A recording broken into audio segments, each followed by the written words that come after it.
Taeyong pikir Ian sudah tertidur sejak tadi sore.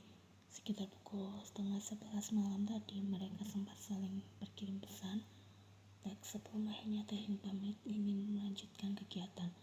Taeyong tidak pernah berniat pulang saat ini, tapi sumpah bicara dengan Chami tak segampang itu. Membujuk Chami sampai pada akhirnya ia mau berkata, baiklah, membutuhkan waktu hampir 5 jam lamanya. Jujur saja Taeyong sudah kehabisan tenaga, mana besok masih banyak pekerjaan pula. Ingin buru-buru masuk ke dalam kamar, kemudian tidur sembari memeluk istri dan calon anaknya. Pasti hal tersebut akan terasa nyaman sekali. Sayang, kenapa kau belum tidur? Seru Taeyong terkejut saat melihat Ian masih terjaga di atas ranjang.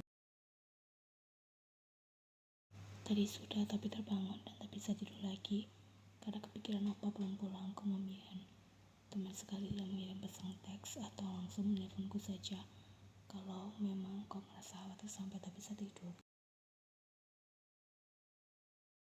Memangnya ponsel opa aktif, dasar membuat orang khawatir saja. Balas Ian sudah menunjukkan raut kesalnya. Wajar saja, siapa juga yang tak merasa kesal kalau berada di posisi Ian. Taeyong buru-buru mengecek ponselnya, baru menyadari kalau benda itu mati karena kehabisan baterai entah sejak kapan. Opa dari mana saja? Baru pulang ke rumah saat hari sudah hampir pagi seperti ini, tanya Ian. Taeyong berjalan mendekati sang istri kemudian duduk di ranjang. Ada sedikit urusan sayang, tapi sekarang sudah selesai. Kau pasti rindu padaku ya, katanya. Bukan aku, tapi calon anak opa, balas Ian masih terlihat sebal. Mau tak mau Taeyong jadi gemas sendiri mendengar jawaban sang istri. Ya maaf, dari terus sibuk mencari uang agar nantinya bisa memberikan kehidupan yang layak dan bahagia bagi keluarga kecil kita. Balas Taeyong mencoba memberikan pengertian pada anak mereka dengan usapan lembut di permukaan perut Ian yang masih tampak datar. Seren itu tubuhku terasa tak nyaman sama sekali, curhat Ian. Kenapa kau tidak selalu makan kan sayang? Tanya Taeyong sudah panik duluan. Tidak apa, melihat makanan saja sudah membuatku tak nafsu, kata Menci. Ini wajar karena kemarin dia juga merasakan hal yang sama. Rasanya sudah mirip seperti mabuk laut, jawab Ian. Kenapa sekarang baby jadi rewel? Balas Taeyong kelihatan khawatir pada sang istri. Tapi kau tidak apa-apa kan sayang? Mau pergi berkunjung ke dokter Choi saja besok pagi. Tidak perlu apa, aku masih bisa menahannya. Pergi ke dokter Choi nanti saja sesuai dengan jadwal yang sudah ditentukan. Aku batin minum hangat ya, aku mau tidur. Taeyong menawarkan.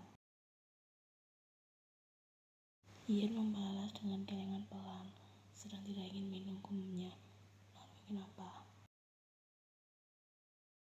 Badanku rasanya pegal semua, ingin dipijat oleh opa, jawab Ian. Baiklah, tapi aku izin pergi ke kamar mandi sebentar untuk membersihkan diri. Ian mengangguk pelan, jangan lama-lama, ya sayang. Jadilah malam menjelang pagi ini Taeyong habiskan dengan memijat sang istri hingga bisa tidur dengan nyenyak. Tidak masalah, sekalipun di pagi hari Taeyong masih harus kembali bekerja. Ia ikhlas dan menganggap ini sebagai perjuangan nyata untuk istri dan calon anaknya. Sayang sudah ya, aku lelah, mengantuk juga, ucap Taeyong dengan kedua matanya hampir terpejam. Sedikit lagi opa, yang di sebelah sana masih terasa pegal, balas Ian dengan rengekan enggan. Padahal kedua matanya sudah terpejam sekali tadi, tapi kenapa ia bisa tahu saat tanganku berhenti memijat? Batin Taeyong merasa heran. Nah, lihat perjuangan Daddy dalam memijat Mumi sekalipun sudah merasa sangat mengantuk. Kau tidak boleh membuat Mumi susah dari masih berada dalam kandungan hingga nanti setelah lahir, karena Mumi juga sudah banyak berjuang. Kaum Taeyong panjang melakukan harapannya pada sang calon anak kelak. Ian jelas tak bisa mendengar ucapan sang suami karena memang sekali tadi ia sudah terbang kala mimpi. Pagi sayang, sapa Taehyung dengan senyum cerah. Pagi juga opa, Sian dengan senyum yang sama. Ian melihat di atas meja sudah ada menu sarapan mereka buatan Taehyung. Masih berhubungan dengan alpukat kiriman dari Dongmi dan Nara, tapi karena Taehyung pintar berkreasi dengan beberapa jenis masakan, jadi tak akan pernah ada kata bosan memakan alpukat setiap hari. Memang akhir-akhir ini Taehyung banyak mengambil alih pekerjaan Baby Song dalam hal memasak menu sarapan. Dia sengaja menyiapkan menu khusus untuk sang istri, menjamin istri dan calon anaknya mendapatkan gizi seimbang. Meskipun begitu, Baby Song masih memasak juga untuk menu makan para pekerja di rumah ini, termasuk untuk Pak In, satpam baru yang dulu posisinya hampir diisi oleh Junggi kemarin. Kenapa Opa sudah bangun? Aku kira Opa bangun karena ingin pergi kamar mandi, tapi ternyata sudah sampai dapur saja, ucap Yen. Memangnya Opa sudah tak merasa lelah dan mengantuk? Padahal Opa baru pulang saat hari hampir menjelang pagi, bahkan sempat begadang untuk memijatku juga. Maaf Opa, aku sudah merepotkanmu, ucap Yen merasa tak enak sendiri. Tidak kok, aku tidak merasa direpotkan sama sekali, balas Taehyung dengan senyum. Taehyung melepas celana yang tadi ia kenakan saat menyiapkan sarapan mereka. Sebelumnya bergabung duduk di meja makan bersama sang istri untuk mulai sarapan. Opa, apa aku boleh makan sekarang? Aku sudah lapar, tanya Yen. Tentu saja boleh, balas Taehyung. Tanpa menunggu lagi, Yen langsung mencomot jatah sarapan miliknya, merasakan sarapan buatan sang suami dalam satu gigitan pertama. Enak tidak? Tanya Taehyung agak was-was, takutnya saya sudah doyan karena calon anak mereka sudah mulai rewel. Yen mengangguk-angguk masih dengan kunyahan di dalam mulutnya. Enak sekali. Dan tentunya Yen suka. Istriku sangat pintar memuji. Sukses membuatku merasa senang. Tapi ini memang enak kok. Kenapa Bos selalu berhasil dalam membuat masakan? Aku yang seorang istri saja justru tak bisa memasak. Sudah tak zaman untuk menuntut seorang wanita bisa melakukan segala hal, karena omaku juga tak bisa memasak, jawab Taehyung mengakui sebuah fakta baru. Oh ya, seru Yen terkejut mengetahui kenyataan Aram yang tak bisa memasak. Jadi dulu yang memasak di rumah Paman Chungmin. Tidak, aku juga tak bisa memasak. Kita selalu membeli makanan dari luar jika aku sedang malas membuat makanan. Memang jatuhnya lebih boros, tapi mau bagaimana lagi? Balas Taehyung. Bagiku, kehidupan rumah tangga saya sebuah tim yang harus kompak. Tidak ada istilah apa-apa, harus pihak istri yang mengerjakan. Contohnya seperti kegiatan memasak. Tidak masalah kalau harus aku yang menyiapkan setiap pagi, lanjutnya. Tapi suatu hari nanti aku juga ingin merasakan masakan istri cantikku. Penasaran dengan rasa masakan buatanmu? Tambah Taehyung panjang lebar. Boleh, tapi aku hanya ajak membuat nasi goreng ditambah telur mata sapi, hanya itu, balas Yen. Tidak masalah, asalkan itu hasil masakanmu, aku akan tetap menikmatinya. Serius, jangan sampai apa merasa menyesal. Tidak kok, aku tahu kau tak seperti itu dalam memasak, tapi karena sibuk kok memilih untuk tidak melakukannya, ucap Taehyung. Ia membalas ucapan Taehyung dengan anggukan membenarkan karena sekarang mulutnya sedang penuh dengan makanan. Oh ya sayang. Apa, balas Yen singkat masih asik makan. Aku ada tebak-tebakan untukmu. Tebak-tebakan? Teman sekali pakai acara main tebak-tebakan skala, tanya Yen heran. Kalau pulang kita di pagi hari lebih bervariasi, jawab Taehyung. Agak aneh, tapi Yen mencoba untuk ikuti saja kemauan sang suami. Ya sudah, jadi apa tebak-tebakannya? Tanya Yen penasaran. Taehyung kelihatan ragu-ragu di sana. Dan ia tak bisa melanjutkan itu lagi, padahal belum sempat berkata apa-apa. Di apa? Tanya Yen heran, suaminya mendadak menjadi tak jelas seperti ini. Taehyung sudah mengelola nafas di sana. Reaksi wajah Taehyung jelas membuat Yeon semakin penasaran.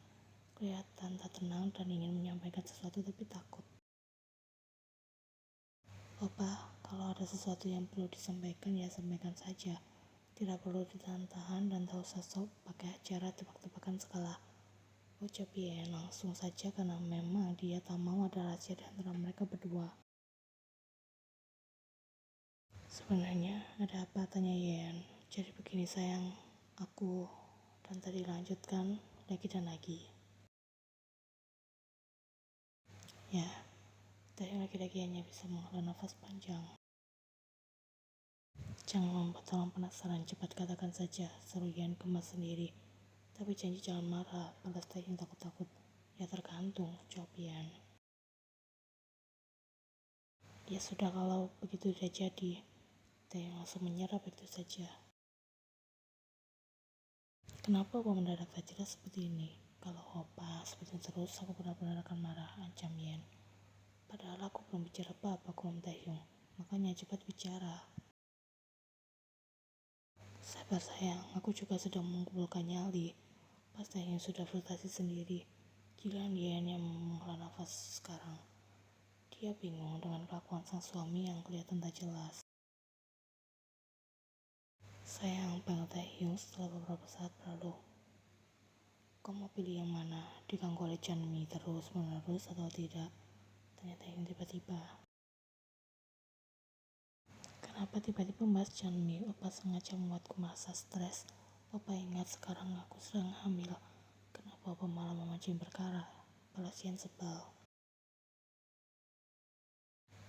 Tidak seperti itu sayang, balas Taehyung kelapapan. Aku hanya sekedar bertanya sesuatu yang kau sendiri bahkan sudah tahu jawabannya dengan jelas. Coba katakan apa maksud Opa? Tanya Yeon tak paham lagi. Sayang serius, aku tak ada niatan untuk memancing emosimu, apalagi membuatmu merasa stres. Aku hanya ingin menyelesaikan hal-hal yang selama ini mengganggumu, agar kau bisa merasa lebih tenang, damai dan bahagia terus sampai lahiran nanti, jelas Taehyung. Kalau begitu, tidak usah membahas Chanmi lagi. Agar kau tahu alasan aku bicara seperti ini, ingin mengembalikan Chanmi ke Maldives. Serius Opa berniat mengembalikan Chanmi ke sana? Tanya Yeon masih tak bisa percaya. Iya sayang. Menurutku itu ide yang bagus dan terbaik yang bisa Opa lakukan untuk Chanmi. Lagi pula kondisi Chanmi juga sedang hamil. Mantan suaminya harus tahu hal ini karena itu adalah anak mereka, ucap Yeon. Maka dari itu aku mau mengantarnya pulang ke Maldives agar kalian tak perlu bertemu lagi setelah ini. Bolehkah aku pergi sebentar ke Maldives? Tanya Taehyung meminta izin dengan hati-hati. Sebentar, jadi maksud apa kalian berdua akan pergi ke Maldives bersama-sama? Yeon balik bertanya. Taehyung membalas menangguhkan. Boleh. Tidak, balas Yeon dengan muka kalak. Langsung saja kedua matanya melotot sebal ke arah Taehyung yang membuatnya lelaki itu langsung menciut seketika. Taehyung segera kehilangan kata-kata. Kenapa harus Opa? Kenapa tidak Junghan saja? Atau tidak orang lain saja? Memangnya itu ada cara lain selain Opa yang harus pergi? Atau apa tidak bisa Opa menghubungi mantan suami Chanmi di sana dan mintanya untuk menjemput Chanmi di sini? Seluruhan panjang lebar. Sayang, pokoknya tidak boleh. Selayan, sudah Opa, cukup sampai di sini. Aku belum bertengkar terus dengan Opa lagi karena masalah tak jelas seperti ini. Coba Opa pikir selama ini hidup kita terasa damai, tapi jadi sering bertengkar karena masalah orang luar. Opa pikir seru ya bertengkar seperti ini hingga Opa ingin terus mengulanginya. Tidak seperti itu sayang, jawab Taehyung bingung. Lalu apa? Sempat Yeon. Yeon hampir beranjak dari tempat duduknya, tapi Taehyung buru-buru menahannya. Mau tak mau Yeon kembali duduk di sana. Jadi kamu menolakkan penjelasanku atau tidak? Tanya Taehyung setelah emosi Yeon sudah agak mereda. Yeon tak menjawab dan hanya mendengus kesal. Sayang. Ya sudah berkekaslah. Balas Yeon yang sebenarnya enggan mendengarkan penjelasan itu. Taehyung hanya bisa menahan ludah. Yeon kalau marah seram juga ternyata. masalah si Johan, suami Chanmi, aku sudah mencoba mencari nomor telepon serta alamat baru mereka, tapi belum kunjung ketemu. Chanmi sendiri juga tak mau memberitahukan hal tersebut, jelas Taehyung. Yen sudah bisa menebak kalau Chanmi akan bertindak seperti itu, karena ia memang hobi membuat Taehyung merasa susah. Kalau masalah Junghan, dia bersikeras ingin segera resign. Itu sebabnya aku mencoba untuk mendengarkan saran dari Sok Jin Hyung untuk mengembalikan Chanmi kembali fans, jelas Taehyung memulai. Cuma tak bisa mengantar ke sana karena dia tak pernah sekalipun pergi ke luar negeri dan pastinya hal tersebut akan membuatnya sangat kebingungan. Kita juga masih harus mencari alamat rumah Johan. Intinya, tidak bisa orang lain yang berangkat ke sana selain aku. Sebenarnya, ini juga syarat dari Chanmi agar ia mau kembali pulang ke sana, lanjutnya panjang lebar. Dia pasti sengaja, kemudian menahan kesal. Sadar tidak kalau selama ini Opa hanya dimanfaatkan oleh Chanmi. Terlepas dimanfaatkan atau tidak, yang penting dia ada kemauan untuk kembali ke Maldives. Itu artinya sebentar lagi kau tak akan pernah lagi mendengar nama bahkan bertemu dengannya, jelas Taehyung dengan sabar.